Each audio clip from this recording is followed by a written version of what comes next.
Thanks for watching. This is the third in our series on China, its place in the Bible and history. And now we're coming to China's 100 years of humiliation.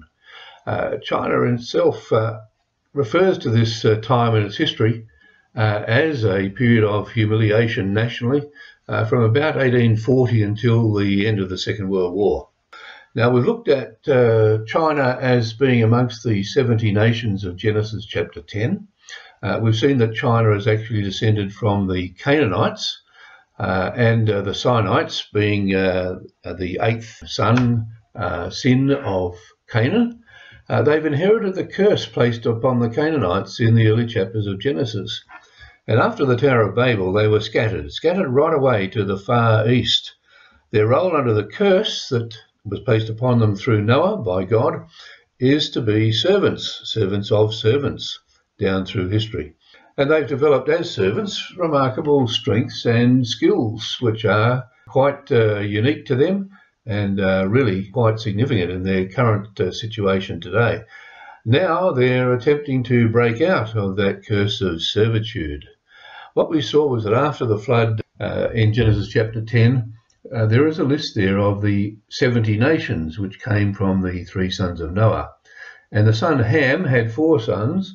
The youngest of those was Canaan, and from his 11 sons came the Sinites. In Genesis chapter 9, after the disgraceful incident that is recorded there, a curse comes upon Canaan by Noah. And Canaan is to be a servant of servants unto his brethren. Not only so, but he becomes a servant of Shem and a servant of Japheth. Shem representing the Semitic people, largely today the Jews and the Arabs, and Japheth, largely the European countries.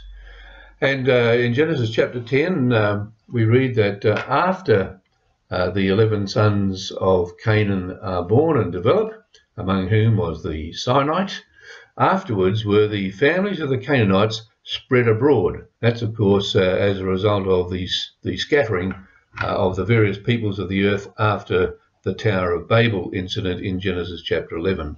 So the Sinites are scattered abroad to the land of Sinim, and this seems to have taken place just before 2000 BC, before Abraham came down into the area of the land of Canaan, the land of promise, in about 2000 BC. Just prior to that, the Sinites were scattered abroad across to the land of Sinim, as we've seen in our 2 earlier episodes. So the early history of China begins, according to the history books, around about the year 2070 BC, when the first significant population was recorded in the land we know today as China. So with China's 100 years of humiliation, we are looking in the early part of that period, beginning in about 1840, at the Opium Wars and the loss of Hong Kong to the British, then this terrible civil war which took place in the 1850s, resulting from an attempt by some in China to establish Christianity.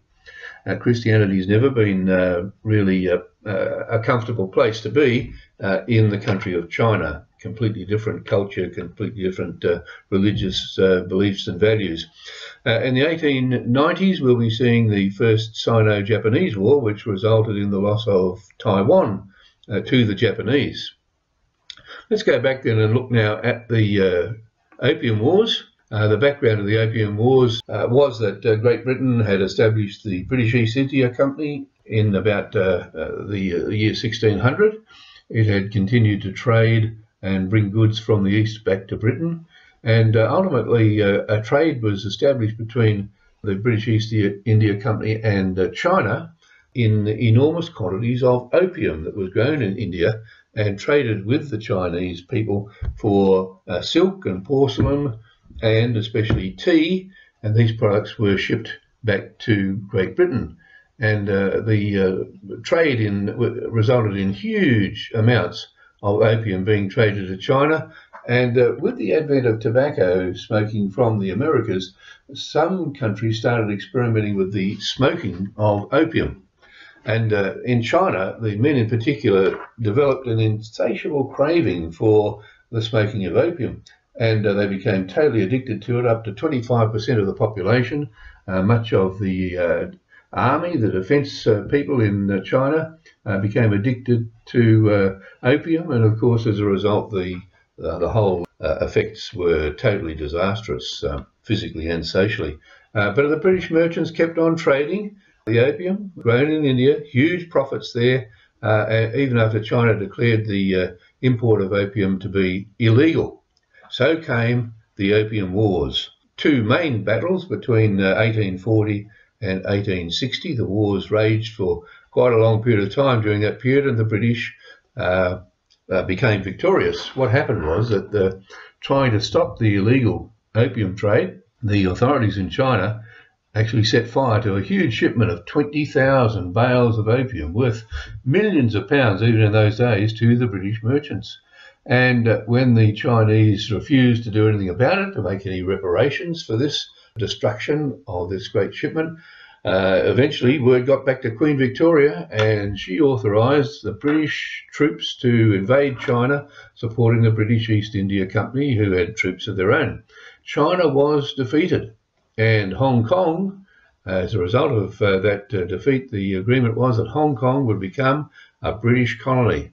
And in addition to that, China paid millions of pounds in silver in reparation for the lost opium. So China was totally humiliated in that situation. Then soon after, from 1850 to 1864, there was a 14-year civil war taking place in China. And that was as a result of China's flirtation with Christianity. Many people turned to a form of Christianity in China and endeavoured to overthrow the reigning dynasty and establish Christianity in China, recorded as the worst civil war in history. So in the 1850s, China's in the grip of this corrupt leadership. The dynasty was very corrupt, and there was, as a result, poverty, famine, many people dying of starvation throughout China. And they were looking for a leader, looking for somebody to come forward. And a charismatic young leader emerged, and he claimed to have gone to heaven and come back as Jesus Christ on earth.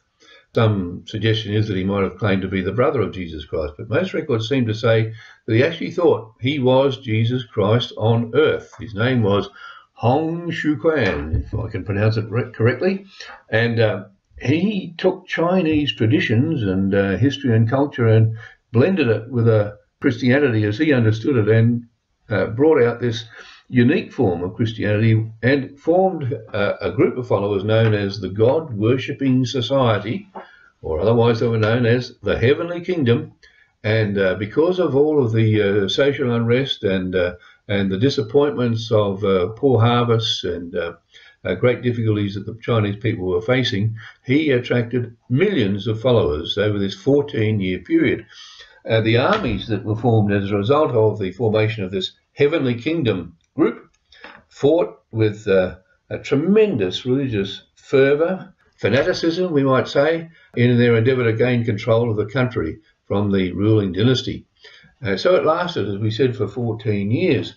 Ultimately, the Qing dynasty was only saved by a European army who came in to support them against this group. Initially, the British were somewhat in favour of this group because they claimed Christianity, but eventually it could be seen through that really it was an uprising without a lot of Christianity at its base. The British actually put in charge of the European army General Charles Gordon, who was a famous British general in the day, fought in a number of wars in a number of places, and ultimately he was killed in Khartoum after this, but he rescued the Qing dynasty from the uprising. As we said, many millions of people had died. Charles Gordon is still famous in terms of his history, and there are statues of him in England, various parts of England, and also in Melbourne. There you can see the bottom plinth on the plinth of the statue. China, 1863-64. He rescued provinces from anarchy, but would accept no reward. Very interesting character was General Gordon. but later to see his end in the siege of Khartoum. By the time the rebellion was over, up to 50 million people had died in this civil war, recorded as, not just in China, but around the world, as the worst civil war ever in history. Now we come a little further on to the wars between China and Japan. The first Sino-Japanese war was begun in 1894. Very, very serious conflict, a very difficult conflict, and many people again died in this war between China and Japan. Japan was very strong militarily in those days, and they defeated China. And Taiwan became their reward. Taiwan became a colony of Japan. So it slipped out of the hands of China and became a colony of Japan for the next 50 years. So from 1895, when that war ended and Japan was the victor, Taiwan was ceded to Japan and came under Japan's control for the next 50 years. Interesting background when we consider what's going on in our world today. In 1898, Britain, who had already, through the wars, the Opium Wars in 1848, had taken control of Hong Kong with no right of return to China, and Kowloon in 1860, no right of return to China. In 1898, again through British influence over China, the new territories on the mainland of China were leased to Britain rent-free for 99 years, and the British representatives in that arrangement thought that 99 years really meant forever, but it turns out it didn't, as we know.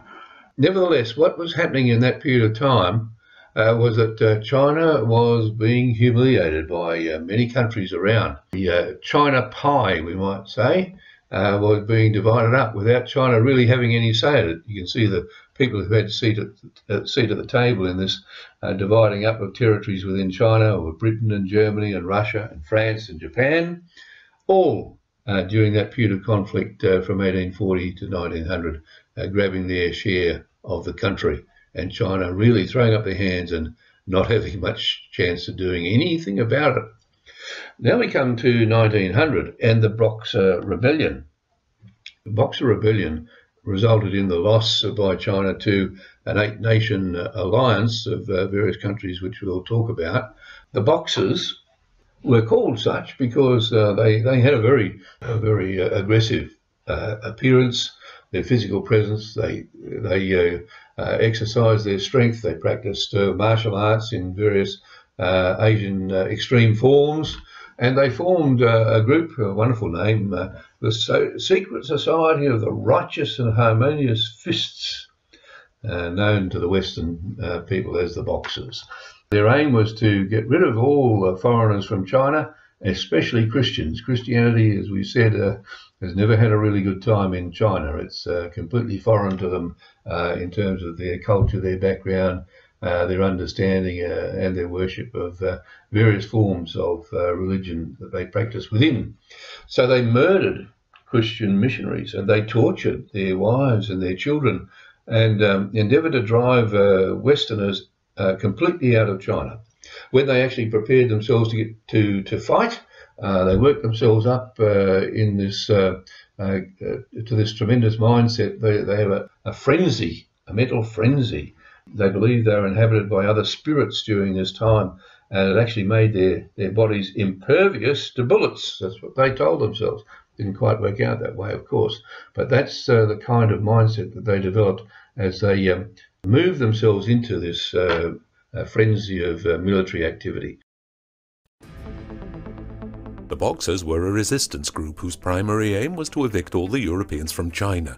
The movement started in the countryside as successive poor harvests impoverished ever more Chinese families. The Boxers trained themselves in fighting techniques and even claimed to be in possession of special powers. They vowed to rid China of all Europeans.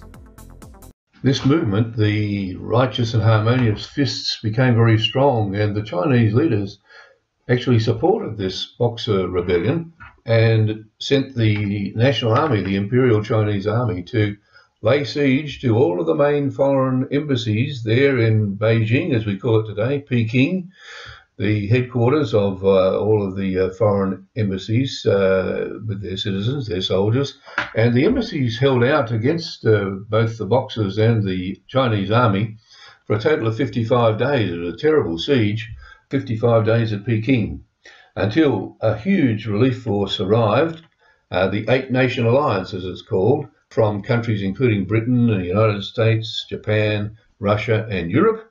And they brought in thousands of soldiers and heavy artillery, and ultimately China was defeated. The Boxers and the Imperial Army were defeated and humiliated and put under heavy sanctions. And so this humiliation of China continued. And as we said, that's a result of what was placed upon them in the curse by Noah through Canaan and Canaan's descendants, including the Chinese, especially in these last days, the last known descendants from Canaan, and that is the Sinites. So China's last dynasty, the Qing dynasty, was weakened, it was humiliated under the heel of foreign powers, lost wars, and ultimately the dynasty was overthrown in the Revolution of China in 1911. Now Japan, who'd won the Sino-Japanese War in 1895, then went to war with Russia and actually defeated Russia. Went to war with Russia over the control of Korea and showed its growing might in 1905. And the humiliation of Russia, along with other troubles of Russia, led to the Russian Revolution in 1917. That's another subject, of course. So now we're looking at the 20th century and China, which has tried to assert itself and begun to assert itself and wants to be known as the Middle Kingdom, that is, the central kingdom of the world. And that's why they like to refer to it fairly frequently now as the Middle Kingdom. Now, the unrest in China led to civil war. As we said, the Qing dynasty ended and the revolutionaries declared the Republic of China in that period, 1911-1912. Now that revolution continued without a lot of organisation. 1921, political infighting saw within the revolutionaries the formation of the Chinese Communist Party. So this year, the Chinese Communist Party celebrated 100 years since 1921. 1927-28, millions of the communists were executed because of this ongoing civil unrest, and the Nationalist Party, led by Chiang Kai-shek, executed millions of the communists at that time. So 6 years after the forming of the Communist Party, millions of them were put to death by Chiang Kai-shek and his group. In 1931, this unrest continued, and really a civil war began between the Nationalists and the Communist Red Army, and that continued for another 18 years till after the Second World War, from 1931. In 1934, a few years into the Civil War, the Communist Red Army is facing imminent defeat in the south of China by the Nationalists, and they were led, of course, as we said, by Chiang Kai-shek. But 85,000 communist troops broke free and retreated from the conflict. Down there in the south, you can see the beginning of the Red Path there, and they trekked through a very, very difficult, dangerous era, and eventually came over the period 1934 to 1935 up into the north and regrouped. But this year-long trek was called the Long March, known as the Long March, led by Mao Zedong. And through this very difficult journey, where there was starvation and lots of hardship, military skirmishes with the nationalist enemy, and Mao's troops were literally decimated from 85,000 at the start, over a period of just over a year, to just 8,000 men.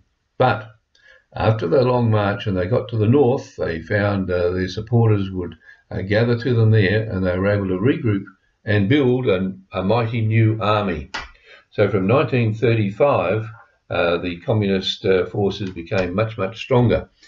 And eventually, right through until 1949, that conflict continued until Mao's communists actually drove out Chiang Kai-shek and his 2 million soldiers to the island of Taiwan. So that's the beginning of the situation that we have in Taiwan now, beginning in 1949, when the Nationalists retreated to Taiwan and the Communist Party took over the control of China. Now, during this time, the Second World War was beginning, but before the Second World War actually began, the Japanese began another conflict with China. In 1937, of course, the Second World War didn't start until 1939. So for 2 years before the beginning of World War II, the Japanese were involved in another great conflict with mainland China. And as a result of the support by the Chinese of the Western forces against Japan and the defeat of Japan at the end of the Second World War, Taiwan actually reverted back to China. But here's some detail about the Second Sino-Japanese War. With the city of Peking already under Japanese control, troops continue to pour into China from Japan. Whether recent disturbances between the two countries will result in openly declared war is still uncertain. At any rate, mobilization is proceeding on a nationwide basis in Japan, and the influx of troops has a sinister look. China's aspect is as warlike as that of Japan, as her armies massing near the border of the province of Hebei march along the Great Wall. General Sung is the local commander. Chiang Kai-shek, China's premier and generalissimo, inspects the Chinese Air Force and troops. The general has declared that negotiations for a peaceful settlement are no longer to be considered. Yes, during the Second World War, China, which was very weakened by its own civil war, sided with the Allies. Of course, the Nationalists were in charge under Chiang Kai-shek at the time. They decided to support in whatever way they could the West, combining with the West to endeavour to defeat Japan, who were oppressing them at that time. And as a result of the end of the Second World War, Japan being defeated, the Allies awarded Taiwan back to China. The Civil War continued after the end of World War II, and Mao came out victorious, and Chiang Kai-shek was defeated and retreated with his 2 million strong army back to Taiwan, across to Taiwan. The situation continued on the mainland underneath the communists, who now had total control, and Chairman Mao became the long-term leader on the mainland, and we have what we know as Communist China. From 1958 came the Great Leap Forward as Chairman Mao tries to increase the prosperity of China by transforming the agricultural base of China's society into an industrial base. And he imposed a commune system, no private farming, it would all be handled by the state, and the farmers were driven off the land, and others were put there to farm according to the rules imposed by the Communist Party. Well, what happened was that the plan totally failed. And over that 4-year period, the harvests failed and famine followed, and there were more than 40 million people who died during that time. And so that Great Leap Forward was put on the back burner, and from 1966 came the Cultural Revolution, and a new Maoist philosophy of how people should behave as members of the Communist Party. That's imposed, and anybody in the party who didn't agree with that approach was purged. Millions of non-supporters were executed during that period of time. There was to be a new revolution, a cultural revolution, a revolution in people's thinking. We went to Beijing. Mao received us after we arrived. We walk out in the middle of night because in the morning we are going to walk through Tiananmen Square to see our great leader. It was exciting. We thought he was a god.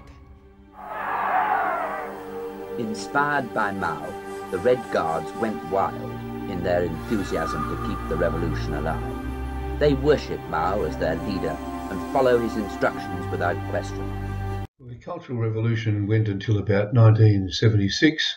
Richard Nixon actually visited the mainland of China, first American president to do so, and this was following his visit with Mao Mao actually died, Chiang Kai-shek was dead, and China started to look to the West.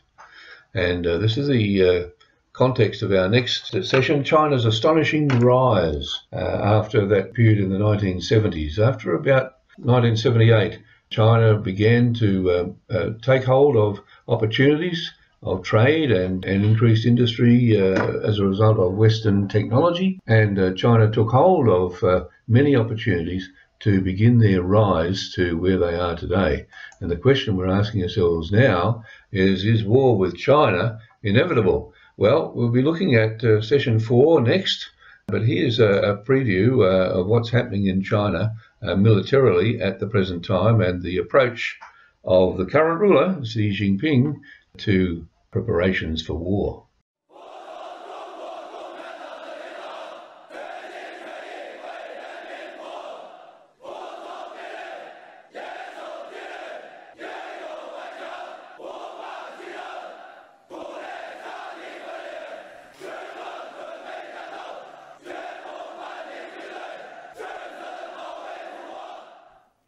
我命令